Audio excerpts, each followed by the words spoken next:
versículo 37, a partir do 37. Depois vamos ler Lucas 19, a partir do 41. Quando você encontra, eu queria ser grato a Deus por essa oportunidade, poder estar com vocês mais uma vez, poder revê-los. Uma satisfação para nós, agradecer também pelo convite, pelo evangelista Toniel, meu irmão, meu amigo, obrigado pelo convite. Ele esteve pregando na nossa igreja em dezembro, foi uma bênção, obrigado por ter nos atendido. Não só o Toniel, mas essa igreja, os irmãos têm nos dado um apoio muito grande. Muito obrigado, agradeço a pessoa do pastor Charles, o apoio. O pastor Charles é um amigo, um companheiro, obrigado. Nós tivemos nos ajudando ali também, o evangelista Giovanni, o evangelista Fábio, o pastor Gildo, prazer em conhecê-lo, esteve pregando para nós ali, foi uma bênção, amém? É um prazer revê-lo aqui também, o evangelista Éder, o pastor Cleiton, a igreja, os irmãos, estou na companhia da minha esposa, da minha filha, da minha irmã, a Leia, a Juliette, que são da nossa igreja, de Marshfield. Obrigado por ter vindo. Queria dar os parabéns a essa igreja pelo lindo trabalho missionário que vocês têm feito.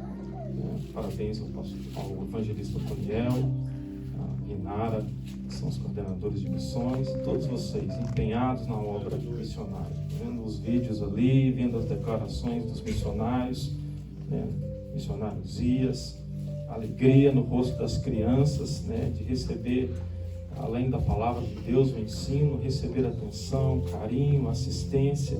Isso é obra missionária e que Deus continue usando a vida de vocês, as contribuições, as ofertas, as orações, a intercessão, o amor de vocês possa continuar ganhando vidas para o reino de Deus. Amém? Seja em Senegal, em Guiné-Bissau, em Cuba, onde vocês se estenderem aí os projetos missionários. Amém? Todos acharam? Diga amém. Amém. Está escrito assim: Jerusalém, Jerusalém, que mata os profetas e apedreja os que te são enviados.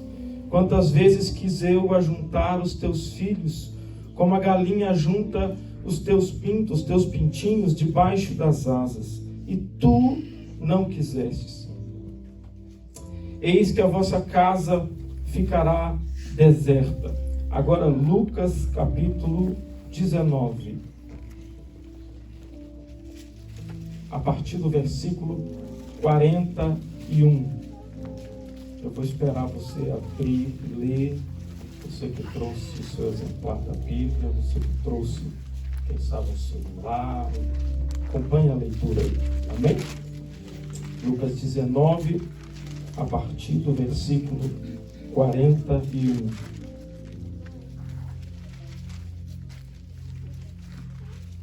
Está escrito assim: e quando ia chegando, vendo a cidade, chorou sobre ela, dizendo: ah, se tu conhecesses também, ao menos nesse dia, o que a tua paz pertence. Mas agora isso está encoberto aos teus olhos. Porque dias virão sobre ti, em que teus inimigos te cercarão de trincheiras, te sitiarão e te estreitarão de todas as bandas, te derribarão a ti e a teus filhos, dentro de ti estiverem, e não deixarão em ti pedra sobre pedra, pois que não conhecestes o tempo da sua visitação.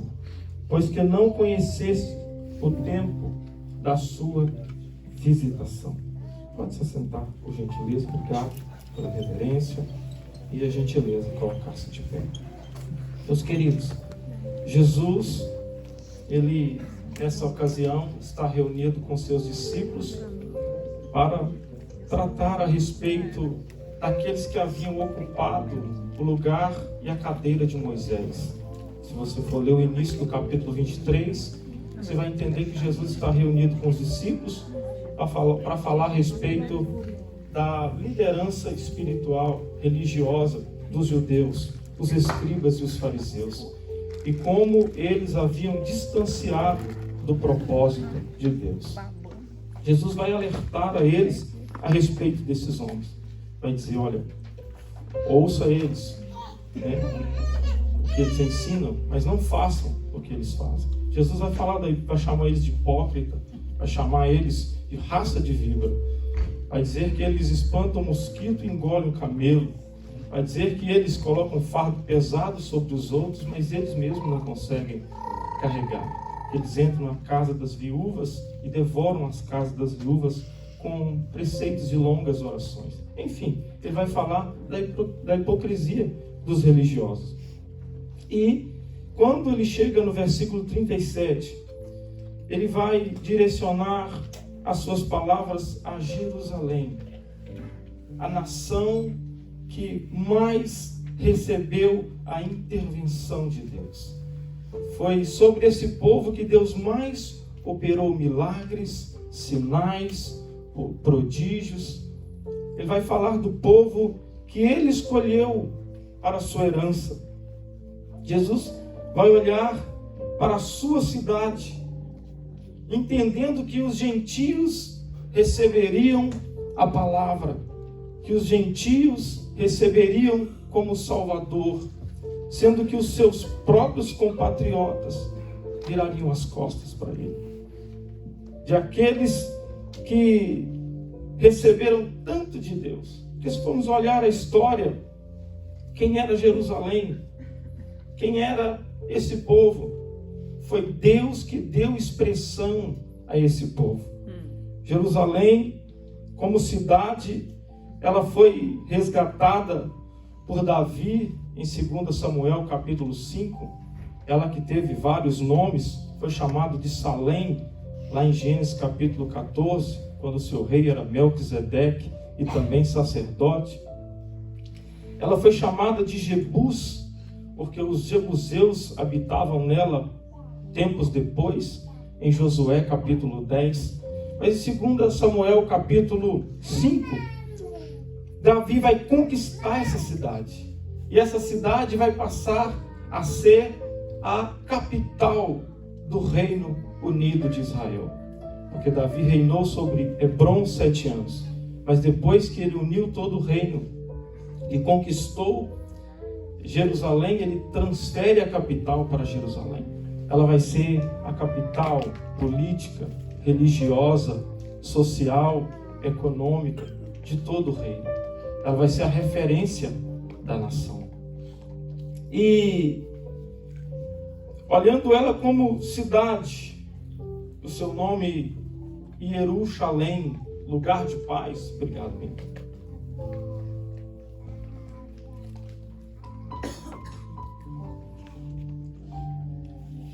Jerusalém, lugar de paz, lugar da habitação de Deus.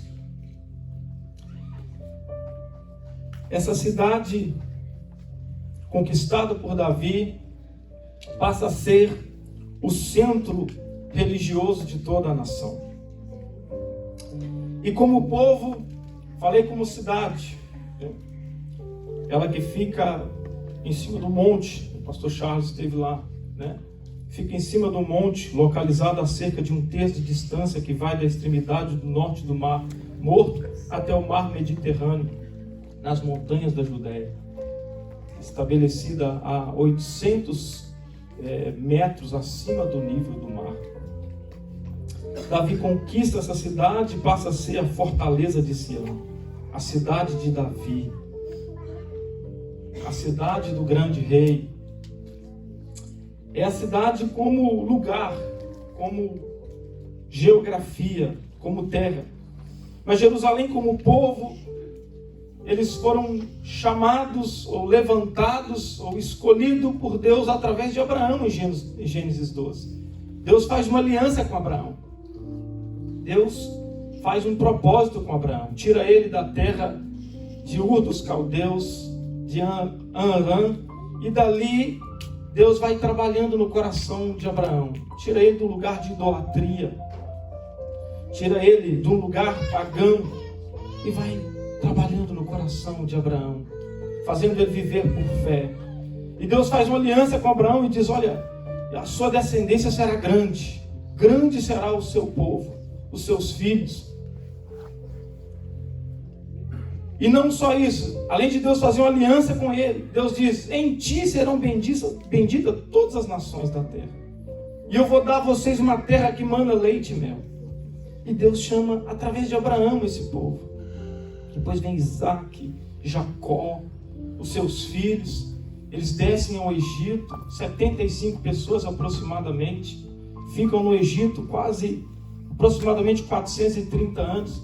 Depois Deus, com a sua intervenção, porque esse povo já estava sendo escravizado, Deus tira eles de lá, com mão forte, através de sinais, de prodígios. Deus tira esse povo, abre o mar vermelho, faz eles atravessarem, caminha com eles no deserto durante 40 anos. Apesar da incredulidade do povo, Deus ainda conserva eles em vida. E Deus cuida deles com maná, carne, chegavam até eles, água da rocha. Deus colocava a coluna de nuvem para proteger do frio, a coluna de fogo para proteger do frio e a nuvem para proteger do sol quente. Deus guardou esse povo e depois introduziu eles. Quando eles saíram do Egito, chegaram no Egito por aproximadamente 75 pessoas, mas quando eles saem do Egito, os estudiosos dizem que era aproximadamente 2 milhões de pessoas. E Deus cuida desse povo no deserto e introduz eles na terra que Deus havia prometido a Abraão. Deus cumpre a promessa de multiplicar o povo e de introduzi-los na terra. Eles entram na terra prometida. Deus dá a eles juízes, reis. Deus dá a eles sacerdotes, profetas, a lei, o tabernáculo e depois até um templo para eles estar adorando e servindo ao Senhor. Deus dá ensinamentos através dos sacerdotes, através dos profetas. Deus cuidando dessa nação. Deus queria que Israel fosse a luz das nações, fosse a referência das nações. Deus queria que eles fossem o espelho do cuidado de Deus para as outras nações. As nações que ouviam falar do que Deus havia feito no meio do povo de Israel, eles tremiam. Prova disso é que quando os espias chegam em Jericó, o povo de Jericó diz: nossa, o ânimo do nosso povo foi embora, porque nós sabemos que vocês estão chegando perto de nós, e nós sabemos o que Deus tem feito através de vocês. As nações tremiam. E Deus cuida desse povo, Deus abre as portas, Deus introduz na terra, Deus faz grandes coisas por eles. Deus dá leis, Deus dá propósito, Deus dá ensinamento. Olha, eu serei com vocês, mas é necessário que vocês sejam obedientes e cumpram o que eu estabeleci para vocês. Porém, queridos, esse povo vira as costas para Deus e faz tudo o que Deus não pediu, tudo o contrário, o que Deus abominava e repudiava. Quando eles entram na terra, eles não descansam na terra que Deus havia pedido. Planta 6 anos, no 7º ano descansa a terra. Eles não fazem isso.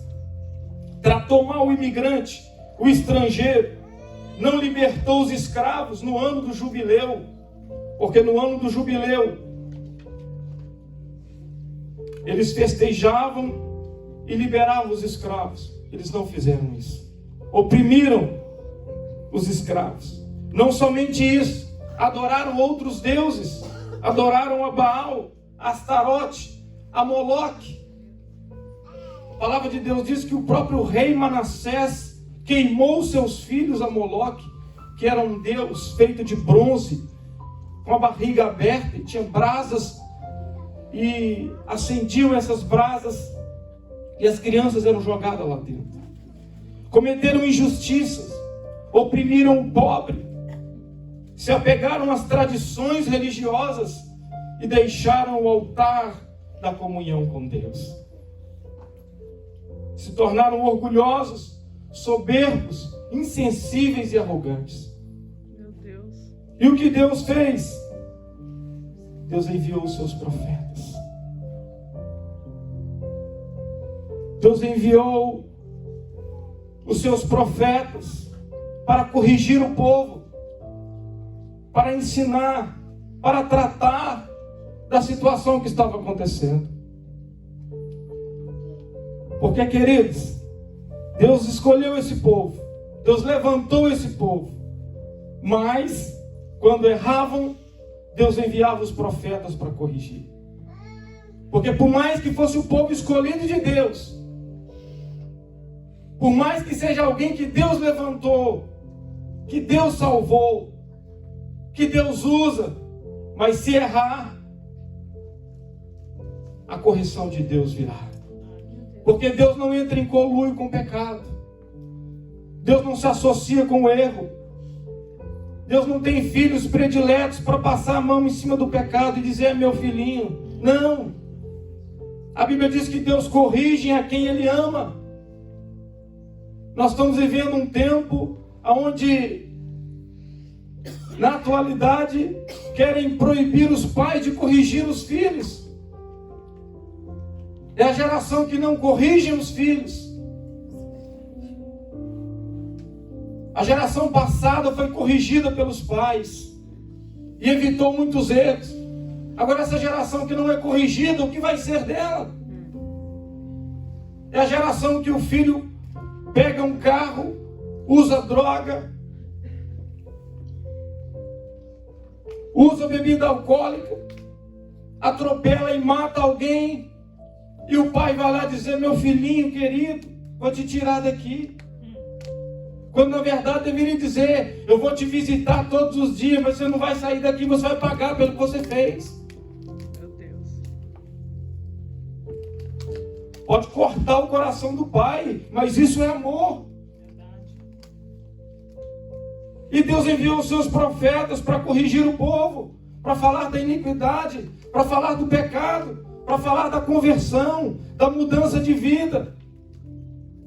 Eles não só ignoraram a mensagem, eles não só ignoraram os profetas, mas eles mataram os profetas, porque a mensagem de Deus tinha-lhes os ouvidos.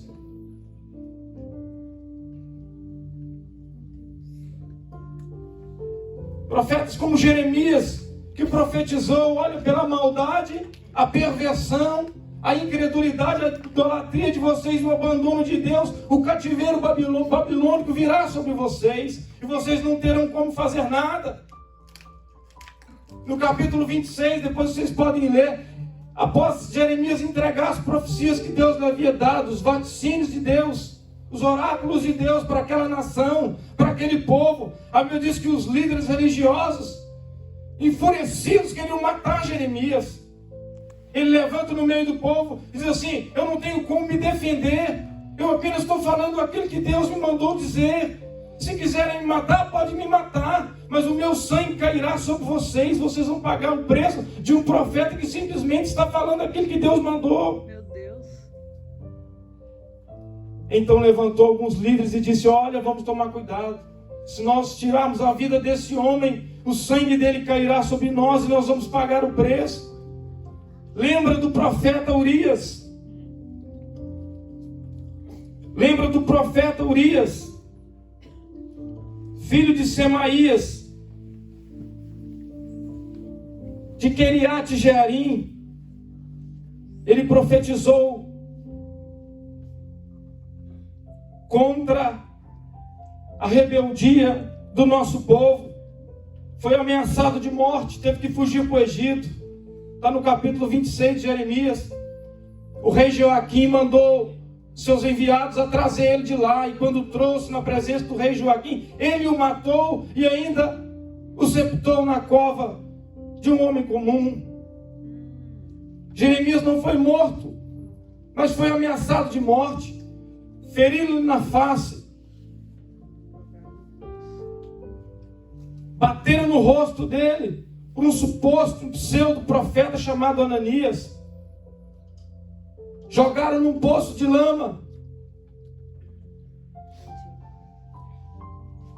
Isaías, que profetizou também em Jerusalém e a nação de Judá, foi cerrado pelo meio pelo rei Manassés e morto. Entre muitos outros profetas, Zacarias, filho de Baraquias, no texto de Mateus 23, Jesus fala sobre isso, que foi morto entre o alpendre e o altar, entre o santuário e o altar. Viraram as costas para Deus. E o que aconteceu? Inevitavelmente veio o cativeiro babilônico para os judeus em 605, quando o imperador Nabucodonosor invade a cidade, destrói e leva o povo para a Babilônia. Do mesmo jeito, Israel e Samaria viraram as costas para Deus. Veio os sírios em 720, o imperador Sargão leva o povo para a Síria cativo, porque viraram as costas para Deus, porque ignoraram a Deus. E Jesus, no seu tempo, ele tem uma visão do passado, do presente e do futuro, do que aconteceria com esse povo. Diz: vocês que mataram os profetas, o sangue deles vão cair sobre vocês, que mataram será cobrado desde o sangue de Abel até o sangue de Zacarias, filho de Baraquias. E Jesus está dizendo: não obstante o pecado de vossos pais, quereis vós fazer do mesmo modo, encher o cálice da ira de Deus.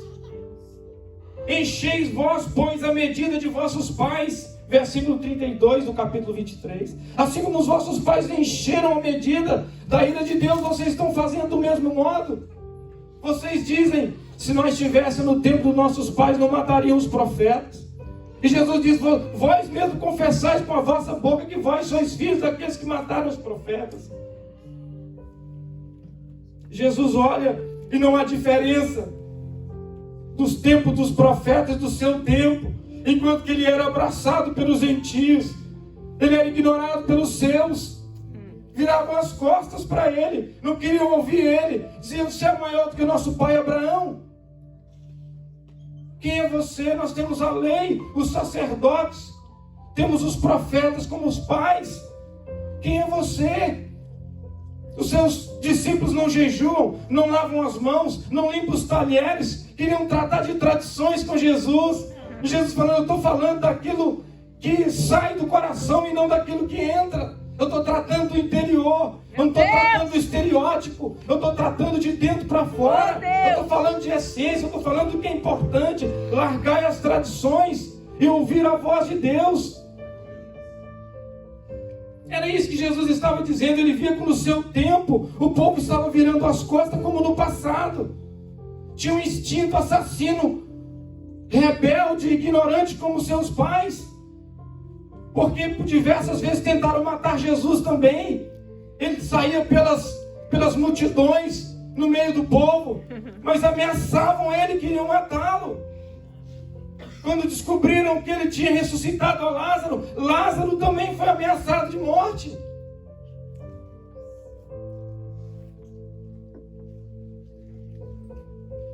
Lázaro também foi ameaçado de morte.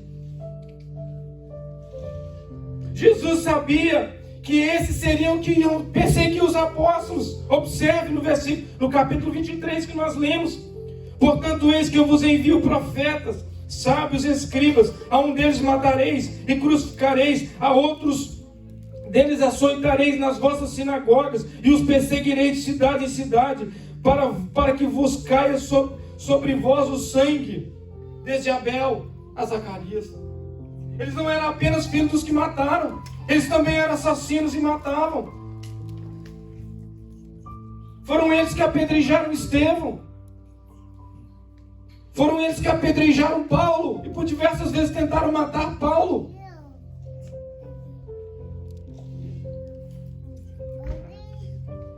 Quando Jesus olha para a sua cidade, para o seu povo, talvez você está dizendo: irmão, o que é isso? Você veio aqui de manhã, nesse culto, falar essas coisas. O que isso tem a ver comigo? O que isso tem a ver? Que implicações isso tem na atualidade? Que implicações tem hoje na nossa realidade?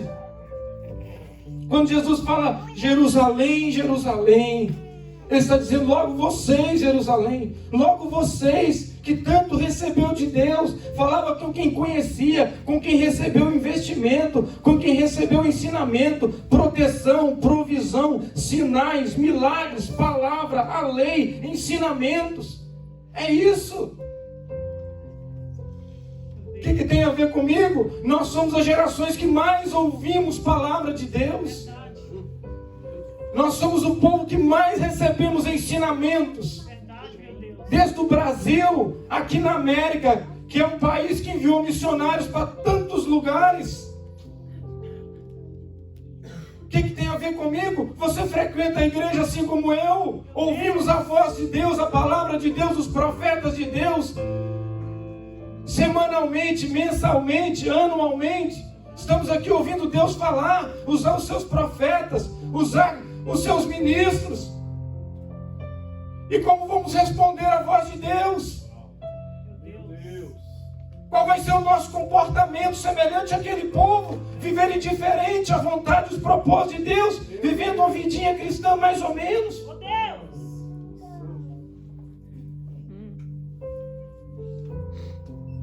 O povo se agarrou às tradições, mas matou os profetas, queriam matar Jesus e por fim o mataram. É a voz de Deus para nós, na nossa geração. O que será dos nossos filhos com o nosso coração se ele não estiver incendiado pela palavra de Deus, pela vontade de Deus? Vamos ser frequentadores de igrejas. Vamos ser frequentadores de igreja. A palavra de Deus para nós essa manhã é: quem tem ouvidos, ouça o que o Espírito diz. A igreja. Ouça o que o Espírito diz à igreja. É tempo de se render aos pés do Senhor sem reservas. Se lançar na presença dEle e dizer: Senhor, eu preciso mais de Ti. Eu preciso mais do Senhor. Quantas pessoas que dizem: mas eu sou filho de crente, e daí? Eles eram filhos dos profetas, dos sacerdotes.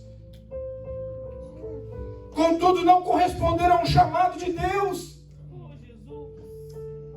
Se eu perguntar hoje aqui quem quer ir para o céu, eu acredito que todas as mãos vão levantar, mas nem todos estão dispostos a abrir mão do pecado para servir a Deus.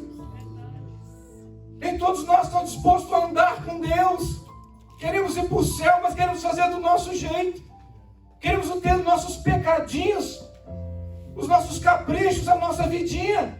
Mas Deus está dizendo essa manhã: é tempo de abrir mão. É tempo de receber o melhor de Deus, o vinho novo de Deus, a graça, a presença, a unção, o tempo novo de Deus. O ano de 2020 vai ser o mesmo se nós não mudarmos. Eu estava analisando a minha vida, eu falei: Deus, meu pai foi mais crente que eu. Eu preciso me doar mais ao Senhor.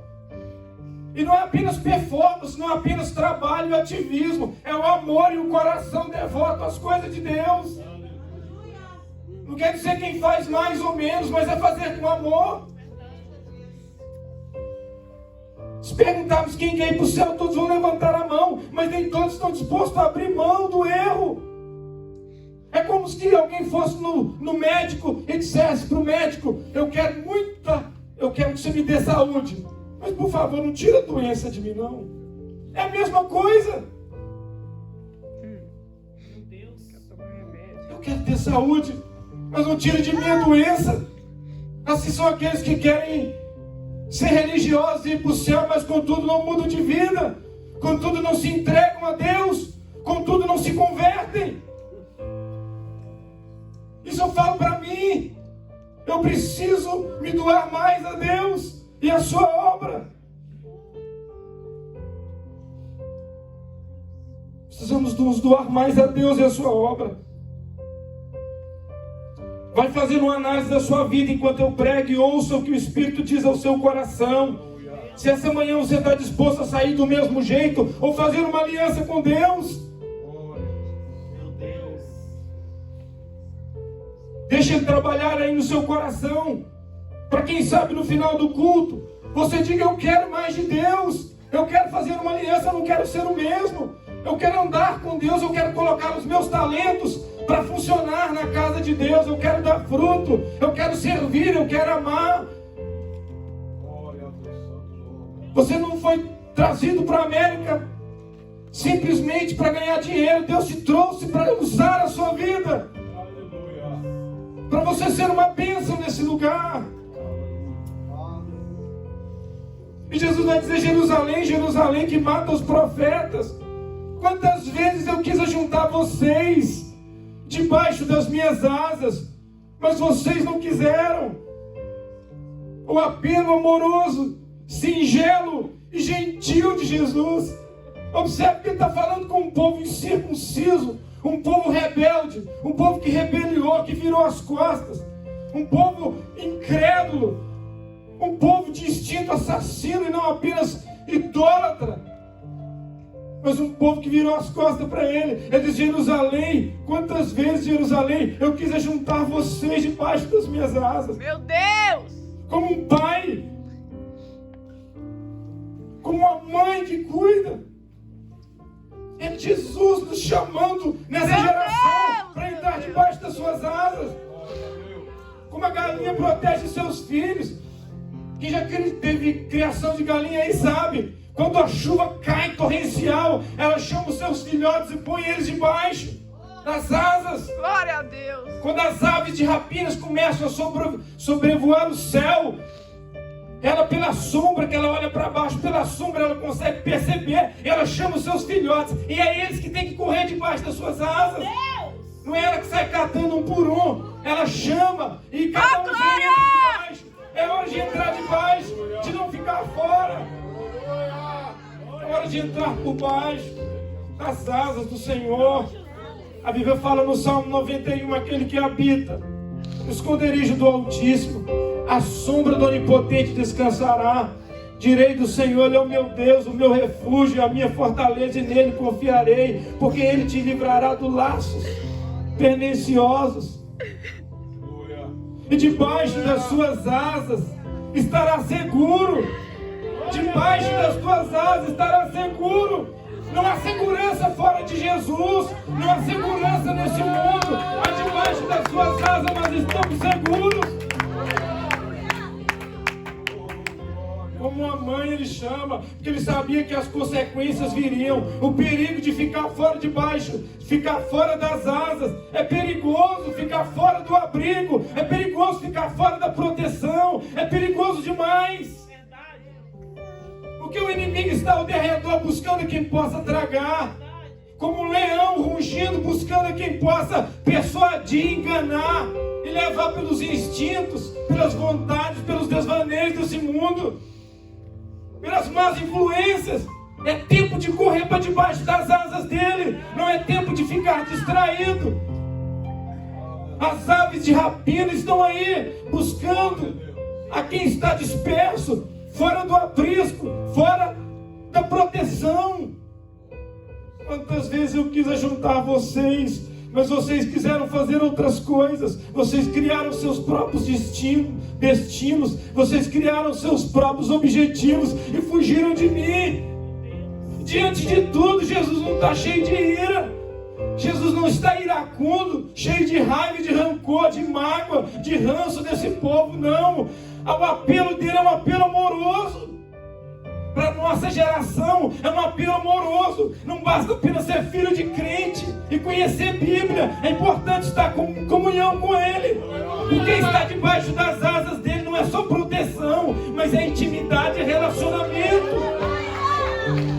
É relacionamento, é amor pelas coisas de Deus. É não vir forçado, não é vir porque pediram para vir, porque eu tenho que estar lá, senão o pastor não vai me ver lá. Não vim por obrigação, senão o que meu pai vai falar. Não, mas vim por amor. Às vezes quando nós vamos num jogo, seja num esporte, ou seja em qualquer evento, num retiro, no Six Flags, a gente fica todo excited, todo animado. Compramos às vezes camisas, chamamos os amigos, fica aquele clima, aquele ambiente, a gente vai conversando, vai brincando. Quando chegar lá, a gente vai com gozo, com a satisfação. E quando às vezes é na casa de Deus, nós vamos de qualquer maneira. Me permita dizer isso aqui, pastor Charles, mas o que eu estou dizendo aqui eu falei na nossa igreja também. O amor pelas coisas de Deus. O apelo de Jesus é um apelo. Ele olhando e via que muitos deles perderiam. Jesus observa e vê que muitos deles vão se perder, não por falta de oportunidade, não porque o evangelho é um evangelho fatalista que escolhe um e deixa outros de fora e mata outros e destrói outros. Eu não acredito nessa visão. O amor de Jesus é estendido sobre todos. Quantas vezes eu quis ajudar vocês? O destino de vocês seria diferente. Ele disse isso lá atrás: se vocês me obedecer e guardar os meus mandamentos e cumprir tudo o que eu estabeleci nessa terra, se vocês fizerem tudo, cuidar do imigrante, cuidar do estrangeiro, cuidar da terra, libertar os escravos, se vocês guardarem os sábados na antiga aliança, se vocês guardarem os propósitos, se vocês cuidarem das coisas de Deus, vocês continuarão na terra. Mas se isso não acontecer, vocês vão ficar vulneráveis, os inimigos virão e levarão vocês. E não deu outra. Cativeiro babilônico, cativeiro assírio, as maiores diásporas do povo de Israel. E nos dias da atualidade não é diferente. Observe as palavras de Jesus: Jerusalém, Jerusalém, que mata os profetas, apedreja os que te são enviados. Quantas vezes eu quis juntar vocês debaixo das minhas asas, mas vocês não quiseram. E em Lucas 19 ele vai dizer: quando ele ia chegando na cidade, ele chorou sobre a cidade. O Filho de Deus, o Messias, o Yeshua, o enviado de Deus, aquele que veio na plenitude do tempo para salvar a sua nação e o mundo. Ele olha a sua cidade. Obrigado, filho. Ele olha a sua cidade e chora sobre ela. O termo em grego para chorar é eklausin, que quer dizer não apenas derramar lágrima, mas pranto, soluço, clamor de uma alma em agonia. Ele chora copiosamente sobre a cidade, porque ele vê o passado, ele vê o presente com o olhar da sua deidade, como Deus. Ele olha o que eles fizeram no passado, olha a realidade deles no presente, e olha o que vai acontecer com eles no futuro. Jesus viu o que ia acontecer por falta de proteção, por falta de comunhão. Quantas guerras Israel venceu com um exército pequeno, mas os inimigos batiam em retirada, os inimigos ficavam confusos e a vitória era do povo de Deus. Glória a Deus. Por causa dos seus exércitos? Não, por causa da comunhão. Prova disso é Gideão, que vence com 300. Prova disso é Davi, que venceu tantas guerras com poucos homens, mas temiam a Deus, eram tementes a Deus. E agora Jesus vai ver que aquele povo vai sofrer novamente por falta de percepção espiritual, por falta de visão. Ele vai dizer: e quando chegando viu a sua cidade e chorou sobre ela, e disse assim: se você conhecesse o seu dia, se vocês soubessem a oportunidade que vocês estão perdendo, se vocês conhecessem a graça de Deus sobre vocês. Essa geração, você, se nós nos perdermos, não vai ser por falta de palavras, de ensinamento, de conselho, de orientação dos pais, dos pastores. Não é falta de conselhos de coordenadores de jovens, não é falta de conselhos para irmãos e irmãs, não é falta de orientação do pastor. Nós ouvimos tanto de Deus.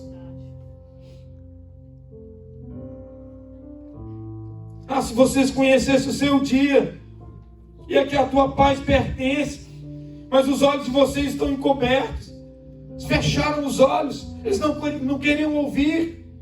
Não, eu quero ouvir coisa boa, eu quero ouvir que eu sou o povo escolhido, eu quero ouvir que nós somos a nação santa, a nação eleita. É isso que nós queremos ouvir, que somos filhos de Abraão.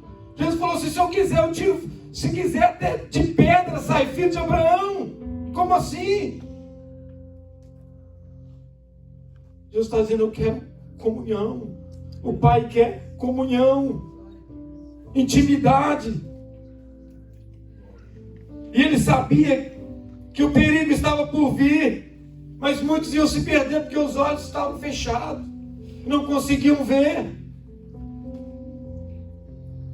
Ele vai chorar sobre a cidade, porque sabia que muitos se perderiam ali. Ele chora copiosamente, como uma mãe. Há pouco tempo eu vi um vídeo de uma mãe ajoelhada sobre o corpo do seu filho, o coração ainda pulsando, mas a pele já ficando esbranquecida, o corpo trêmulo, o corpo crivado de balas, o fôlego indo embora e o sangue escorrendo na rua. E a mãe diz: quantas vezes, meu filho, eu te avisei. Quantas vezes eu disse para você não andar com essas companhias, para você ouvir os meus conselhos. Quantas vezes, meu filho, eu te orientei. Não era essa a realidade que eu queria para você. A mãe chorando sobre o corpo do filho. Eu vejo já as palavras de Jesus semelhantes a essa mãe, junto ao corpo do filho, dizendo: meu filho. E Jesus sobre Jerusalém. Quantas vezes eu falei com vocês, eu enviei profetas, eu enviei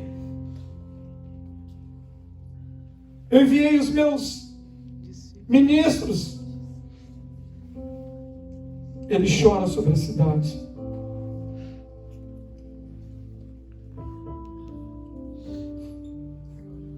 E ele vê o que vai acontecer com eles. E ele diz assim: porque dias virão sobre ti em que teus inimigos te cercarão de trincheiras, te sitiarão e te estreitarão de todas as bandas, te derribarão a ti e teus filhos dentro de ti, em que ti estiverem, e não deixarão em ti pedra sobre pedras que não seja derribado, porque não conhecesse o tempo da sua visitação. Vocês não perceberam a oportunidade gloriosa, o tempo da visitação. O pastor Daniel mandou-nos um vídeo uns tempos atrás, e eu estava vendo aqui também as crianças, quando ouvem Jesus ali recebendo os missionários, recebendo a mensagem, recebendo o cuidado. Ele mandou um vídeo no culto, as pessoas dançando, pulando, chorando. Quantas outras nações que nem sequer podem ouvir de Jesus, porque perseguem, porque matam.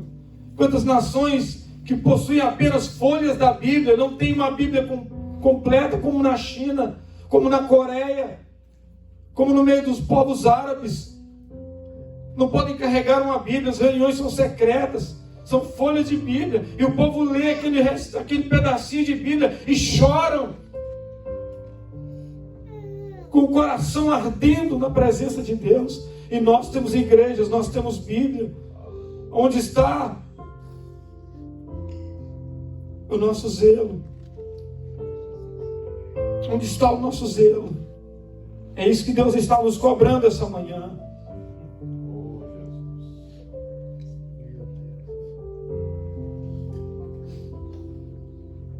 Jesus vê o que vai acontecer com aquela nação. Quando ele falou do que ia acontecer, que eles seriam cercados, os inimigos entrarão, destruiriam a cidade, ele estava profetizando a maior diáspora de todos os tempos do povo de Israel. A maior dispersão, a maior invasão dos inimigos, Jesus estava dizendo que aconteceria. Isso aconteceu no ano 70 depois de Cristo. O general Tito, o general romano Tito, invadiu Jerusalém, sitiou a cidade, queimou o templo, destruiu a cidade, levou os moradores escravos para serem escravos, cumprindo. Foi a maior diáspora, porque desde o ano 70 depois de Cristo, da entrada do general Tito, só depois, em 1948, é que Israel voltou a ser nação. Pensa comigo, de 70 para 1948 anos. Dispersou a maior diáspora, a maior dispersão do povo. Porque não quiseram entrar debaixo das asas da proteção. Não só o imperador Tito entrou, queimou o templo e levou escravos moradores. A história diz que o imperador Juliano também depois entrou na cidade, moeu as pedras do templo para tentar tirar ouro de lá. Ouviu falar que tinha ouro nas pedras do templo, porque Tito quebrou o templo, queimou e ficou as pedras. O imperador Juliano veio e moeu as pedras para tirar o ouro de lá, para ver se tinha ouro, para cumprir o que Jesus havia dito. Porque os discípulos disseram: Senhor, olha esse templo. Jesus disse: não ficará pedra sobre pedra que não seja derribada. Porque Jesus estava dizendo: olha, na nova aliança o propósito não é templo, nem lugar físico, mas o templo são vocês. Quando aquela mulher samaritana falou com Jesus: onde nós temos que adorar? Em Jerusalém, no templo, ou no Monte Gerizim, em Samaria?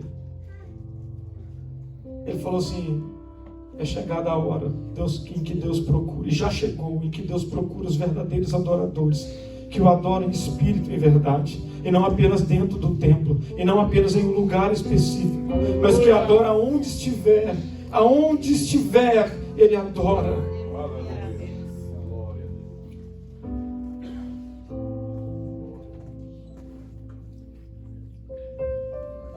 Jerusalém, Jerusalém, o apelo amoroso de Jesus para aquela geração e para a nossa geração e para o nosso tempo, para esse tempo. Eu não sei como você entrou aqui essa manhã, eu não sei como está o seu coração, eu não sei o que você tem feito da sua vida. Eu não sei se você já tem se entregado para Jesus, ou se você ainda não fez isso. O apelo de Jesus amoroso essa manhã é: entra debaixo das minhas asas, porque aqui tem abrigo, aqui tem um lugar seguro, aqui tem proteção. Não tente pagar para ver longe de Jesus, não faça isso. Não tente viver uma vida inconsequente. Entre debaixo da proteção de Jesus. Entre debaixo da proteção de Jesus. É tempo de ouvir a voz de Deus. A Bíblia diz que quem tem ouvidos, ouça o que o Espírito diz à igreja. Ouça o que o Espírito diz à igreja. Fica de pé comigo, por gentileza, eu não quero estender mais.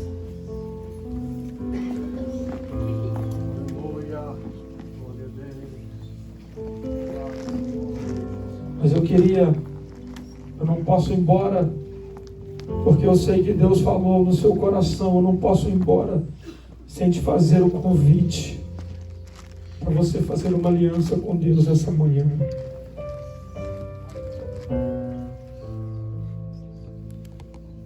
Para você se entregar a Cristo, deixar a sua vida sob os cuidados dele. Quem sabe eu estou falando para alguém essa manhã. Deus já tem falado com você. Deus já tem te tocado. E hoje é o dia de você fazer essa aliança com o Senhor. É o dia de você entregar a sua vida para Jesus. Os planos dele sobre a sua vida é muito mais especial do que você possa imaginar. E eu quero te convidar aqui essa manhã. Nós vamos estar orando por você. Você vai estar recebendo Jesus e Ele te recebendo. Ele vai estar te abraçando, te perdoando. Deus é que tem bons planos para a sua vida. A palavra de Deus nos diz: eu é que tenho. Eu é que sei que pensamentos que tenho acerca de vós, pensamentos de paz e não de mal, para trazer o fim que desejais. Então passareis, então me buscareis, e eu vos ouvirei. Serei achado de vós. Onde está você? Faça assim com as mãos. Vem aqui à frente, nós vamos orar por você. Sai do seu lugar, vem aqui à frente. Entregue a sua vida para Jesus. Não viva longe de Deus. Não viva longe do seu abrigo. Tem alguém, faça assim com as mãos. Faça assim com as mãos. Nós queremos orar por você, pela sua vida, pelos seus planos, pelos seus projetos, pelos seus ideais. Deixa Deus fazer parte da sua vida. Quem sabe alguém entrou aqui e você sabe que você precisa fazer um concerto com Deus. Você precisa fazer, precisa fazer uma aliança com o Senhor. Meu Deus. Saia do seu lugar nesse momento.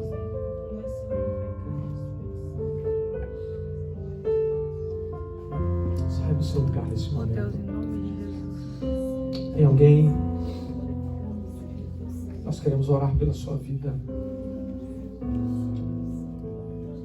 Se tiver até o final desse culto, você pode procurar o pastor Charles. Você pode procurar os obreiros. Mas nós estaremos orando nesse momento. O apelo amoroso de Deus é para que nós estejamos debaixo das suas asas.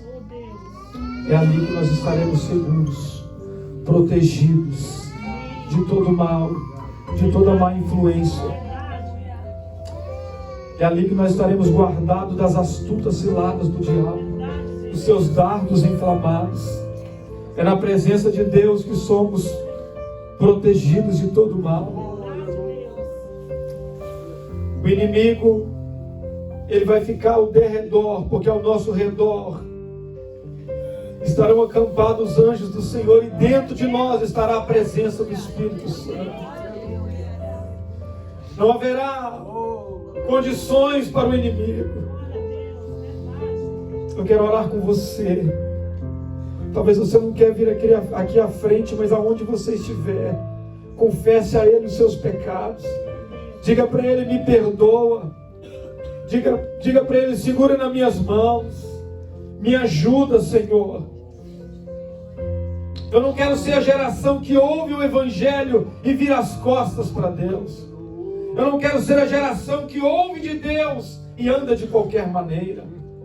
Eu não quero ser a geração que recebe mais ministração e ainda consegue viver no pecado. Diga para Ele: eu abro mão dos meus erros. Eu abro mão dos meus pecados, das práticas escondidas, dos erros ocultos, daquilo que o pastor não vê, daquilo que o meu pai não vê, daquilo que os meus amigos não sabem. Eu abro mão essa manhã para servir ao Senhor de todo o coração. A graça de Deus virá sobre a sua vida. Ele te encherá do Espírito Santo. Você vai ser cheio de Deus. Você vai ser usado por Deus. Você vai querer ser uma bênção nas mãos do Senhor. Nós perguntamos para os nossos filhos: o que você quer ser? Eu quero ser médico, engenheiro. Eu quero ser um profissional nessa e naquela área. Poucos são os que dizem: eu quero ser um profeta de Deus. Eu quero ser um pregador. Eu quero ser um pastor. Eu quero ser um missionário. Mas essa manhã você vai dizer: eu quero ser um engenheiro, mas eu quero ser um missionário lá no meu trabalho. Eu quero ser médico para cuidar do corpo físico, mas vou falar da alma e do espírito, porque eu vou falar de Jesus também. É tempo de andar com Deus. É tempo de andar em intimidade com Ele. É tempo de desempenhar aquilo que Ele colocou nas suas mãos para fazer. É tempo de colocar em prática o que Ele colocou nas suas mãos. Levante as suas mãos comigo. Senhor, nosso Deus e nosso Pai, Senhor, nós ouvimos a Sua palavra, Senhor. O Senhor falou aos nossos corações. Eu ouvi a Sua voz, Senhor. E essa exortação foi em primeiro lugar para mim. Eu sei, Senhor, que a Sua exortação, além de uma correção, é um apelo amoroso à intimidade, à comunhão e à proteção. Cuida da Sua igreja, dos Teus filhos, Senhor. Deus, cuida do pastor dessa igreja, dos obreiros, dos irmãos e irmãs, Senhor, que trabalham aqui incansavelmente na Tua obra.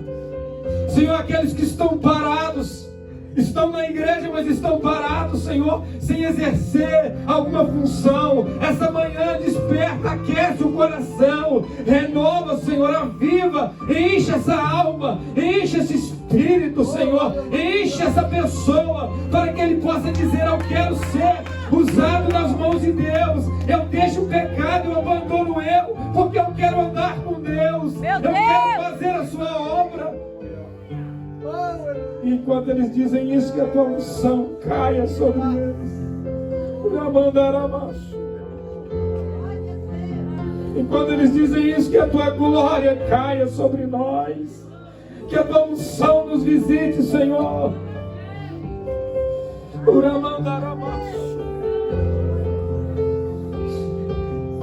Que sejamos a geração, Pai, incendiadas por Ti para pregar o Evangelho. Que nós possamos transmitir aos nossos filhos a chama e o gozo por Deus. Que ao olharem para nós queiram ser como nós, Senhor, e queiram servir ao Senhor de todo o coração.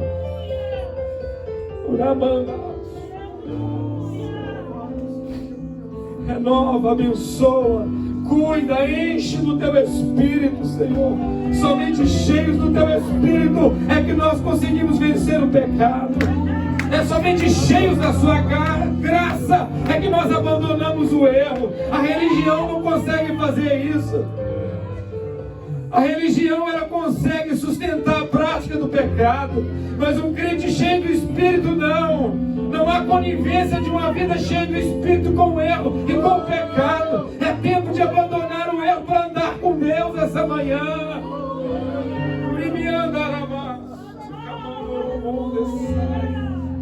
Poderia somente pregar e ir embora, mas eu preciso de entregar tudo que Deus tem colocado no meu coração, porque há um tempo novo para essa igreja, há um tempo novo para essa geração, há um tempo novo para essa juventude, há um tempo novo de Deus para nós.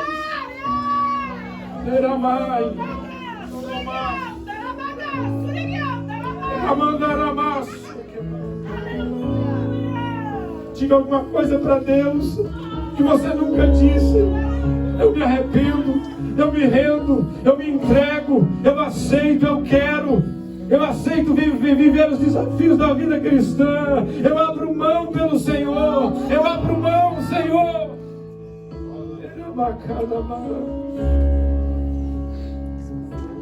Em nome de Jesus. Em nome de Jesus. Em nome de Jesus, completa a obra, ó Deus. Espírito Santo, fala ainda mais profundo a esse coração. Senhor, não dá sossego para essa pessoa.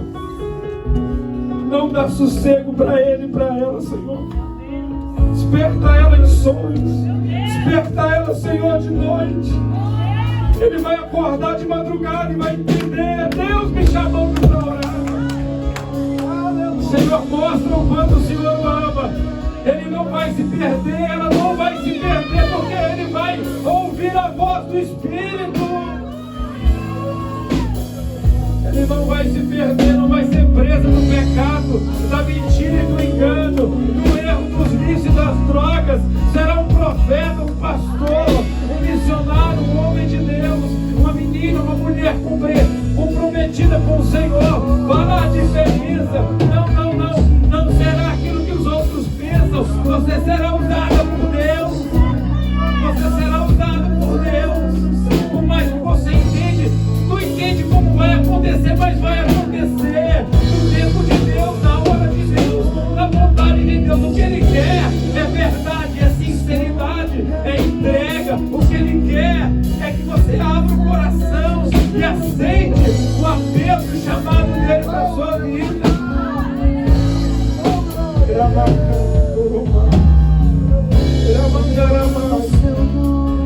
Ajuda-nos, Senhor. Renova-nos, ó Deus. Muitos são os desafios da vida cristã, mas ainda vale a pena. Não há lugar melhor do que a sua presença. Não há lugar melhor do que a sua presença. Não há lugar melhor do que estar na presença de Deus. No lugar da presença, no lugar da graça. É como se o chuveiro de Deus derramasse a água do Espírito, a renovação, o povo desse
chegará a voz. Chegai-vos a Deus. Ele chegará a voz.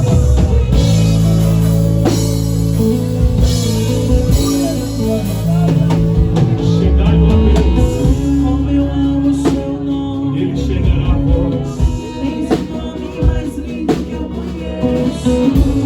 O irmão, receba essa ministração nesta manhã. Feliz somos nós que Deus ainda nos ajuda a suas áreas.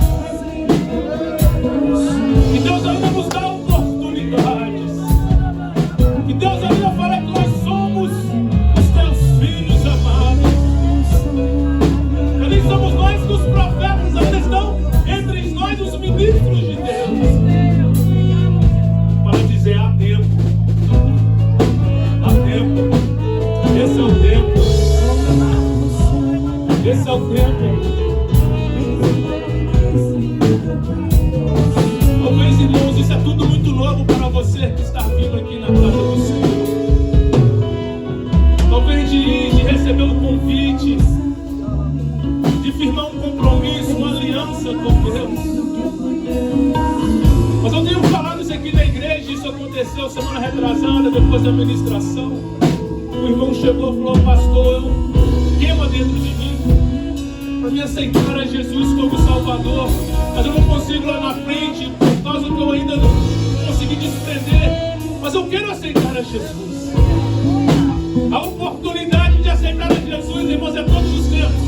Eu não quero que você pense que na hora que nós terminar este culto ficou, mas se isso queima no teu coração, procura um dos ministros, procura um pastor e fala: eu quero fazer essa oração, eu quero firmar meu compromisso.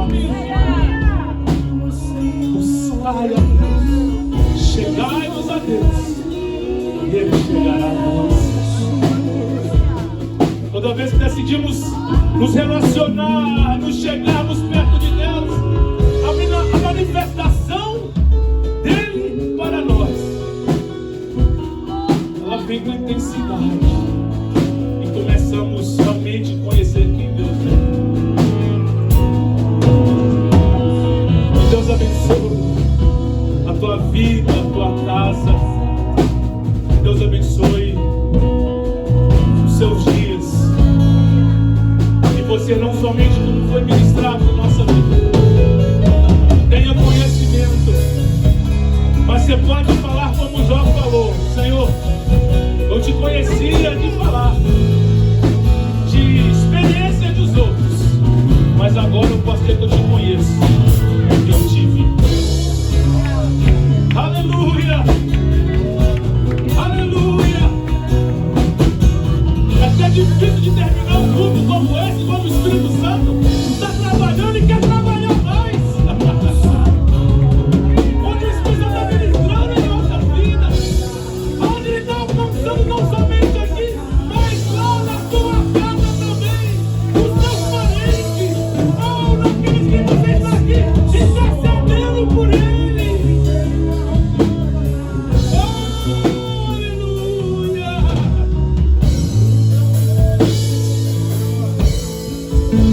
E hoje, se eu ouço este som, Deus batendo na porta do teu coração, deixa Ele entrar, fazer morada, permanecer, e você seja mudado. Pode voltar aos seus lugares, irmãos,